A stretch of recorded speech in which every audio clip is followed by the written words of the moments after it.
Olá para todos, tudo bem com vocês? Eu espero que sim. No vídeo de hoje vou abordar este livro, Preconceito Linguístico, de Marcos Banho. Esta é a quarta vez que eu gravo esse vídeo e hoje tem de dar certo. A primeira publicação desta obra foi em 1999 e a que eu tenho em mãos é a 56ª, que é revisada e ampliada. Ou seja, se é ampliada, aqui tem conteúdo que não havia na primeira obra. Então, qualquer comentário que eu fizer aqui que vá um pouquinho além da primeira obra, acho bom consultar a mais recente. O livro atualmente é dividido em 6 partes, como dá para se ver no sumário. A primeira parte se chama A Mitologia do Preconceito Linguístico e é composta por 8 mitos. Eu conferi várias resenhas desta obra e eu percebi que no YouTube boa parte delas são bem positivas. Eu só ouvi o vídeo de um cara, de um professor, que criticava o mito número 8. Foi o máximo que eu vi. Então eu vim aqui trazer uma visão um pouco mais negativa da obra, um pouco mais crítica. Então eu espero que vocês gostem desta minha colaboração. Mito número 1. O português do Brasil apresenta uma unidade surpreendente. Eu, no mínimo, estranho e, no máximo, discordo desta afirmação, de que isto é um mito. O exemplo que ele utiliza para fundamentar o argumento dele é péssimo. Ele utiliza um trecho de Darcy Ribeiro, que diz que os brasileiros são, hoje, um dos povos mais homogêneos linguística e culturalmente. E para basear o argumento de Banho, o que ele responde? Ele responde que o fato é que, como a ciência linguística moderna já provou e comprovou, não existe nenhuma língua no mundo que seja una, uniforme e homogênea. Ele age como se não entendesse o que ele falou. Ele falou que o brasileiro é um dos povos mais homogêneos, o que é bem diferente de dizer que o brasileiro é um povo homogêneo. Todo país, toda região, todo estado, toda cidade, dentro de nossas casas há diversidade.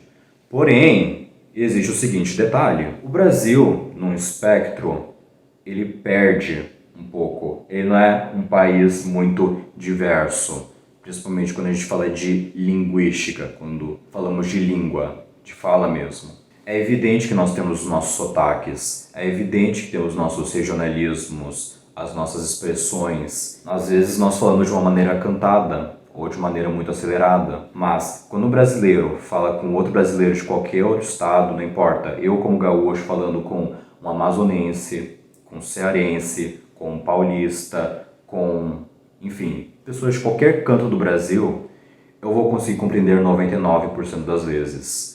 E isso comprova que há uma grande unidade linguística no Brasil, o que é muito diferente de países que têm um território tão grande quanto o nosso, ou até maior, e que sofre por causa disso, dessa falta de unidade linguística. Claro que nem todo mundo fala o mesmo português, vamos por assim dizer. Cada um tem as suas palavras, os seus vocabulários, isso vai de pessoa para pessoa, Porque se a gente começar a pegar de forma mais específica e ir burilando, no fim o que resta são os indivíduos, Então cada um tem uma forma de falar, Isso acaba sendo improdutivo. Países como os Estados Unidos e o Canadá possuem essa coisa do salad bowl, Eles vivem um salad bowl, enquanto nós vivemos mais o melting pot. O melting pot é o crisol de raças, o crisol de etnias, essa mistura, esse caldeirão de culturas. Isso acontece bastante no Brasil porque nós somos bem mestiços, diferentemente dos Estados Unidos e do Canadá, em que, claro, há pessoas birraciais, biétnicas, e eles vivem o salad bowl,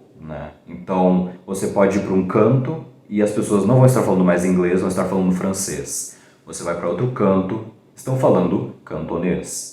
Vá para o outro, estão falando uma língua minoritária da Índia. Vou dar mais 2 exemplos e ainda focando nessa questão de ter um território grande. Na China, a língua oficial é o mandarim. A gente fala que a China fala chinês, porque essa é a família linguística que fala mandarim, mas a outra parte que fala cantonês, outra parte que fala a língua uigur, não sei se é bem uma língua, mas ao povo uigur que fala uma língua diferente, há uma língua tibetana. A mesma coisa acontece na Alemanha, por exemplo, ou na Itália, quando há vários dialetos. A Índia está numa situação, assim, incrível. São tantas as línguas que chega a ser comum uma simples pessoa já ter fluência em 3 línguas. Então sim, linguisticamente nós somos muito homogêneos. Nós nos entendemos 99% das vezes, que é um privilégio que pessoas de outros países simplesmente não têm. Mito número 2. Brasileiro não sabe português, só em Portugal se fala bem português. Eu concordo que isso é um mito.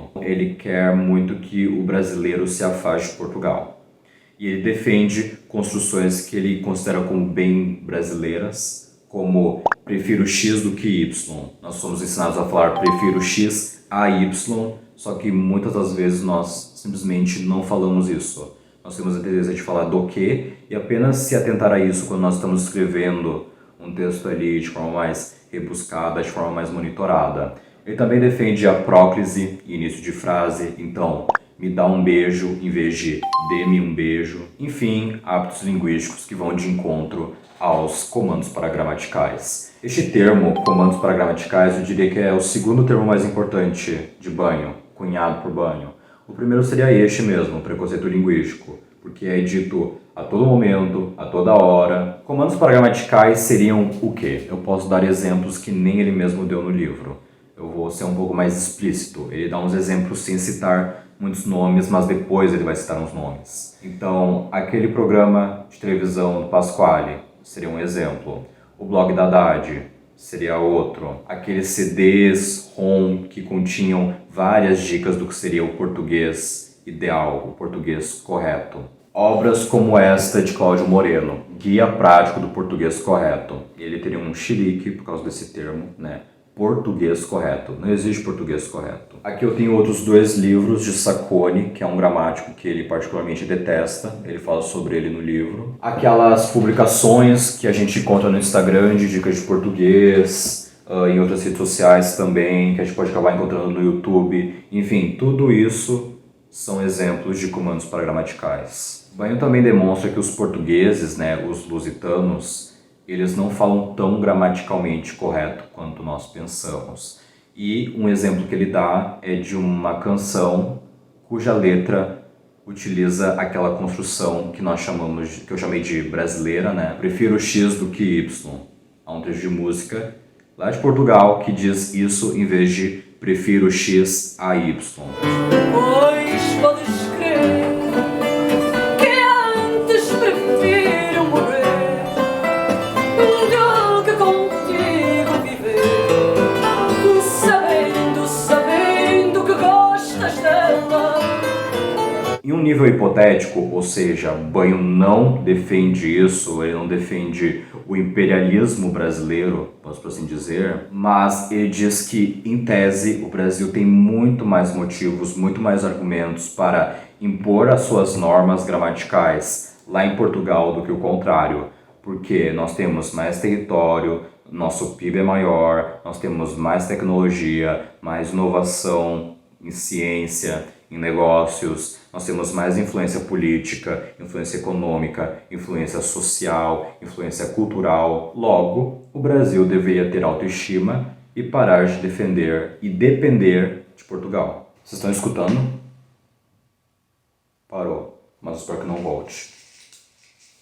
Vou até tirar meus livros daqui porque eu não quero que faíscas canquem nas folhas e comece a pegar fogo. Mito número 3, português é muito difícil. Aqui ele diz que uma... Vocês ouviram? No mito número 3, ele diz que uma criança por volta dos 7 anos de idade já domina perfeitamente as regras gramaticais de sua língua. Aí eu pergunto para vocês, vocês querem falar com uma criança de 7 anos? Eu não quero, porque eu sou um grande preconceituoso. É evidente que aqui ele está falando de um conceito diferente de gramática. Existe a gramática tradicional e a gramática que ele está falando aqui, que é um conceito mais científico de gramática, né? Que é o que a linguística trabalha. É a fala verdadeira, a fala descritiva. É uma análise descritiva da língua e não prescritiva. Marcos Banho trata a gramática normativa, a gramática tradicional, com bastante desdém, tanto que ele chama esse conceito de gramática tradicional de cabalístico, de policialesco e de esotérico. Mito número 4, as pessoas sem instrução falam tudo errado. Como dá para perceber, o mito número 2, o mito número 3 são muito parecidos com o mito número 4. Então acho que daria para juntar, fazer um combo aí porque ele só fala de ideias diferentes, né? Ele utiliza ideias diferentes para falar sobre uma mesma coisa. Aqui ele diz que rotacismo não é erro, então chicrete seria tão correto quanto chiclete. Está no mesmo balaio de que não existe erro de português. Na verdade, ele afirma que sim, existe erro de português, só que são umas coisas tão absurdas que ninguém falaria. Daí ele afirma que chicrete é uma palavra sim portuguesa, porém de uma variante estigmatizada. Então pessoas como eu somos privilegiadas por falar chiclete em vez de chicrete, porque nós falamos uma variante urbana, uma variante prestigiada. Mito número 5. O lugar onde melhor se fala português no Brasil é o Maranhão. É sabido que no Maranhão, como também no Pará e em outras áreas do norte, ainda se usa com grande regularidade o pronome tu, seguido das formas verbais clássicas, com a terminação em S característica da segunda pessoa. Tu vais, tu queres, tu dizes, tu comias, tu cantavas, etc. Na maior parte do Brasil, como sabemos, por causa da reorganização do sistema pronominal que já mencionei, o pronome tu foi substituído por você. Aliás, nas palavras da boneca Emília, o tu já está velho coroco. E o que ele deve fazer, na opinião dela, é ir arrumando a trouxa e pondo-se ao fresco, e mudar-se de vez para o bairro das palavras arcaicas.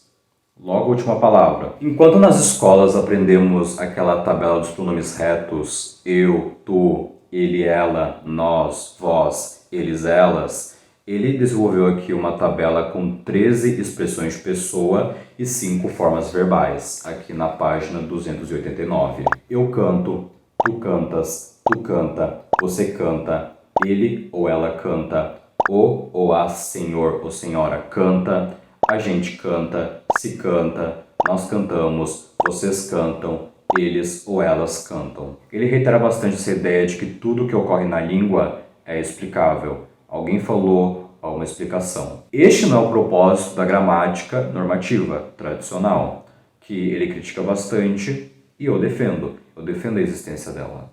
Eu defendo que ela ainda seja utilizada. Eu acho que ela é bonita. Eu acho que ela é elegante. Em relação às escolas, Marcos Banho não quer somente abrandar os conteúdos, falar, a língua ela muda com o tempo, a forma como nós falamos, nos expressamos muda com o tempo, a língua é viva. Não é isso que Banho somente quer. Uma das coisas que ele quer é que não se ensine gramática nas escolas e que, no máximo, se for para ensinar gramática, utilizando aqueles palavrões assustadores como análise sintática, conjunção, regência verbal e nominal, preposição, é coisa do ensino médio. No máximo, o ensino médio precisa aprender isso. Quem está no fundamental não deveria aprender e o que deveria fazer no lugar é ler, reler, reler, tresler. Ele também repudia essa divisão que há em muitas escolas das matérias, português, literatura e redação. Na minha escola não tinha redação, não havia uma matéria chamada redação. Era uma coisa que estava embutida em português. Enfim, varia de escola para escola, mas pelo visto a tendência é essa, né? Que para ele é um absurdo porque não tem como desconectar uma coisa da outra. É tipo Edgar Morin, né? Você não pode desconectar nada porque tudo está conectado. Não dá para separar uma parte do todo. Ele critica bastante expressões como esta, né? Português correto, erro de português. Mas eu acho um pouco de exagero também, porque de uma maneira a gente pode interpretar isso aqui literalmente e eu vou concordar. Literalmente isso aqui é uma bobagem. Porém, se a gente utilizar uma visão mais figurada, se nós observarmos de uma forma mais estilística, português aqui significa o quê? Gramática, prescritiva, normativa, tradicional, cabalística, policialesca, fascista, gramatiqueira, enfim, o termo que ele preferir, né? Conservadora, reacionária, opressora, da norma padrão, da norma culta. Que, aliás, ele critica, e aí eu acho uma crítica muito justa, né? De que não há um consenso do que seria a norma padrão ou norma culta, porque alguns tratam como se fosse a mesma coisa, né? Tratam intercambiavelmente. Ele ficou com ojeriza desses termos e prefere utilizar esses que praticamente ele inventou. Variante prestigiada, variante urbana, variante estigmatizada, são termos que ele utiliza para poder fazer uma diferenciação um pouco mais fácil de compreender. Porque ele também vê problemas em expressões como português vulgar, português coloquial, português informal, seja porque é ofensivo, seja porque não reflete bem uma realidade. No mito número 6, ele diz o seguinte: o certo é falar assim porque se escreve assim. Basicamente, ortografia não é fala. Você pode tanto falar teatro quanto teatro. A porta é de madeira e também de madeira. Eu já tomei iogurte de ameixa e iogurte de ameixa. Mito número 7. É preciso saber gramática para falar e escrever bem. Se for para utilizar o critério dele, né, de que o preconceito não pode ser desconstruído, não pode ser destruído porque ele está na mente das pessoas e o que a gente pode destruir mesmo é a discriminação, porque é a versão prática, concreta do preconceito, blá blá blá. Enfim, essa ideia de que gosto não se discute, porque ninguém vai chegar numa boa conclusão, porque cada um tem suas preferências. Eu diria que não tem como chamar isso aqui de um mito, porque se o critério da pessoa para ver algum texto como bonito, como belo, como escrito bem, for saber gramática, utilizar bem a gramática, não há discussão praticamente. O que aconteceu ao longo do tempo foi uma inversão da realidade histórica.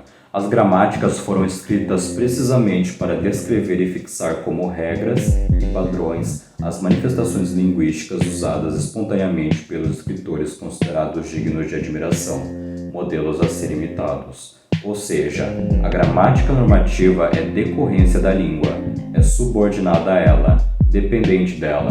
Como a gramática, porém, passou a ser um instrumento de poder e de controle social, de exclusão cultural, surgiu essa concepção de que os falantes e escritores da língua é que precisam da gramática, como se ela fosse uma espécie de fonte mística e visível da qual emana a língua bonita, correta e pura. Aqui eu acho que não há muita discussão, né?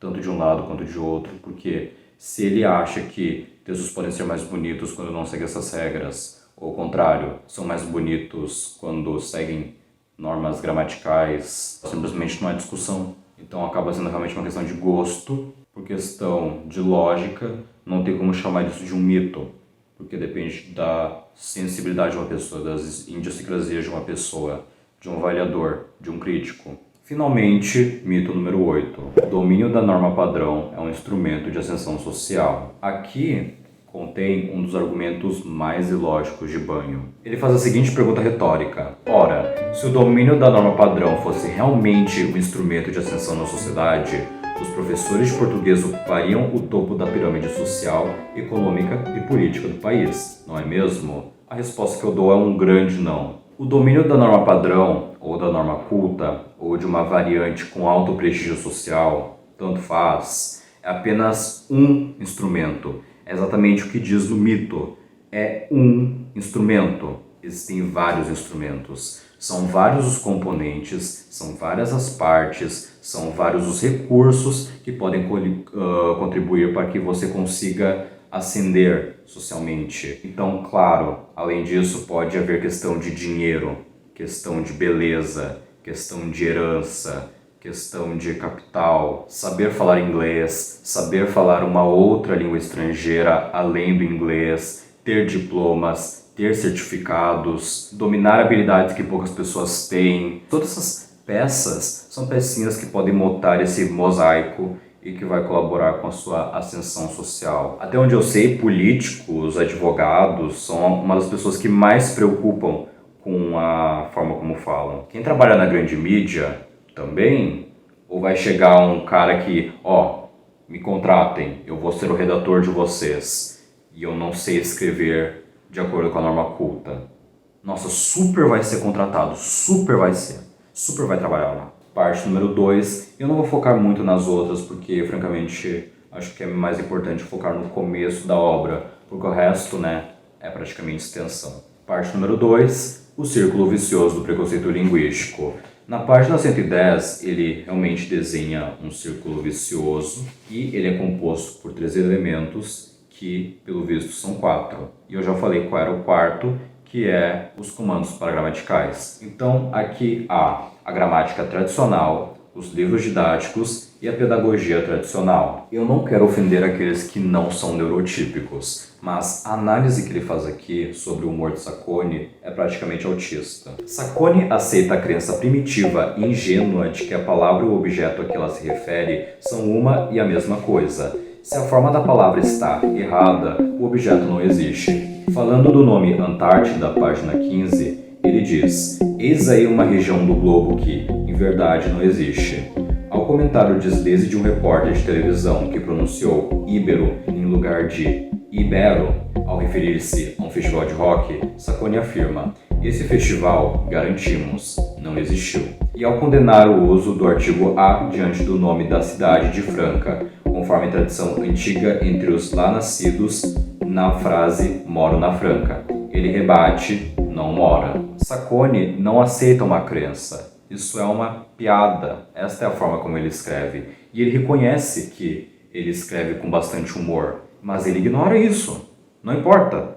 Ele vai levar um texto extremamente humorado, muito irônico, muito sarcástico, a sério. Daí ele implica também com Sacconi, dizendo que ele tem um ideário político muito evidente, como se essa obra aqui não fosse óbvio, que ele desse muitas opiniões políticas.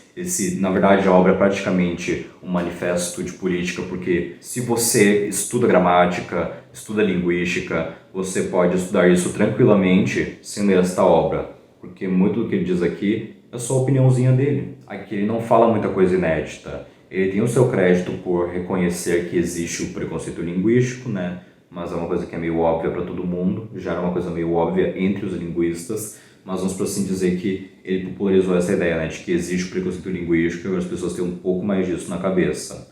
Ok, ele tem crédito por isso. Mas muitas das coisas que ele diz na obra não é novidade nenhuma para qualquer pessoa que dedica um pouco de tempo aprendendo sobre linguística, gramática e assim por diante. Tenho me esforçado por não rir das ações humanas, por não deplorá-las nem odiá-las, mas por entendê-las. Ele vai se esforçar para não rir delas, porque ele é uma pessoa muito amorosa, muito empática, ele é muito paz e amor. Depois, quando eu digo que o Brasil só vai se resolver no tiro e na ponta da faca, as pessoas ficam indignadas e o Facebook me bloqueia. Mas como salvar a gente de monstros como ACM Neto, Dória e de Caterva, só debolando, decapitando e defenestrando? Muito amor. Enfim, é um livro que não tem muito rigor. E tudo bem se este é o estilo que ele quis para a obra dele, mas eu acho que poderia ter sido um pouquinho mais intelectualmente honesto. Ai caramba. E a parte do gênero neutro. No entanto, vamos deixar de lado o que é estritamente político-partidário e nos concentrar no que é político-linguístico. Por que não digo apenas linguístico? Porque não existe língua fora de sociedade, e todas as relações sociais são relações inevitavelmente políticas. Fazemos política o tempo todo, aquela mentalidade que tudo é política. Até mesmo, e talvez sobretudo, dentro de casa, nas nossas relações com esposa, com arrobas, filho, arrobas, com arrobas, empregado, arrobas, e até mesmo com nossa, arrobas, cachorro, arrobas, e gata, arrobas. Nossa, isso tá difícil de ler. Assim, eu uso o símbolo arroba para denunciar a falsa neutralidade do gênero gramatical masculino como forma não marcada. E isso é política linguística. Existe uma razão para nós utilizarmos o masculino, entre aspas, como o neutro. O masculino aqui não é masculino. Ele veio do latim, O latim utilizava o U para representar o neutro. Só que por uma questão de assimilação, o O é muito parecido com o U, virou uma coisa só. O interessante é que ele só coloca arrobas neste texto. No resto do livro ele não utiliza. Muita pretensão. Embora eu ache que só pessoas iniciantes devam ler esse livro, de certa forma, eu que faço letras, eu precisei ler o livro. Não me obrigaram, mas eu sei que uma hora eu ia precisar ler, então eu já fiz esse favor para mim mesmo. Eu sofro agora do que depois. Muito obrigado por assistir esse vídeo. Curtam, comentem, compartilhem, se inscrevam e até o próximo vídeo. Tchau, tchau!